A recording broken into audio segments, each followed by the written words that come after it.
நேர்மையா வாழ்ந்தா மேல வந்துடலாம், நேர்மையா வாழ்ந்தா அது போதும் அப்படின்னு சிலர் சொல்லுவாங்க. நேர்மையா வாழ்றது நல்லது, பைபிளும் போதிக்குது, நேர்மையா தான் இருக்கணும். இந்த நேர்மையற்ற உலகத்துல நாம நேர்மையாய் இருக்க வேண்டும். ஆனா வெறும் நேர்மை பத்தோன்னு நினைச்சீங்கன்னா, நீங்க நேர்மையா இருந்தீங்கன்னா நீங்களே வெறுத்து போயிடுவீங்க. ஏன்னா இந்த பொய் சொல்லுகிற உலகத்துல, ஏமாத்துகிற இந்த உலகத்துல, நேர்மையற்ற ஒரு உலகத்துல நீங்க பொய் சொல்லாம உண்மையை பேசி சத்தியத்தை பேசி நேர்மையா நம்ம இருக்க போறோம் அப்படின்னு நினைச்சு போனீங்கன்னா சில நேரம் அதுல ஏகப்பட்ட கஷ்டங்கள் வரும், எதிர்ப்பு வரும். அப்போ அந்த இடத்துல வேற ஒரு காரியம் உங்கள்கிட்ட இல்லைன்னா நீங்களே வெறுத்து போயிடுவீங்க. என்னத்துக்குப்பா இந்த நேர்மை உண்மை எல்லாம், உலகத்தின் வழியில் நாமளும் போயிடலாம், நாம ஏமாத்த பேர் வழி ஆயிட வேண்டியதுதான். அது என்ன சொல்ல வரேன்னா, கடின உழைப்பு, இந்த பிராக்டிக்கலா ஒரு ரொம்ப ஸ்மார்ட்டா இருந்து முடிவெடுக்கிறது, அதெல்லாம் நல்லது, அவசியம், பைபிள் போதிக்குது. ஆனா அதெல்லாம் பத்தாது, அது மட்டும் இருந்தா பத்தாது. அதையும் தாண்டி கடவுளுடைய ஆசீர்வாதம் இருந்தாதான் அந்த உழைப்பு வாய்க்கும்.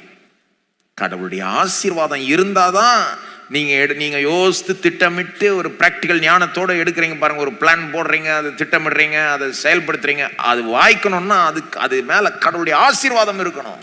கடவுளுடைய ஆசீர்வாதம் உங்களுக்கு இருந்ததுன்னா நீங்க நேர்மையா வாழ்றப்போ என்ன ஒரு எதிர்ப்பு வந்தாலும் நீங்க சோர்ந்து போக மாட்டீங்க.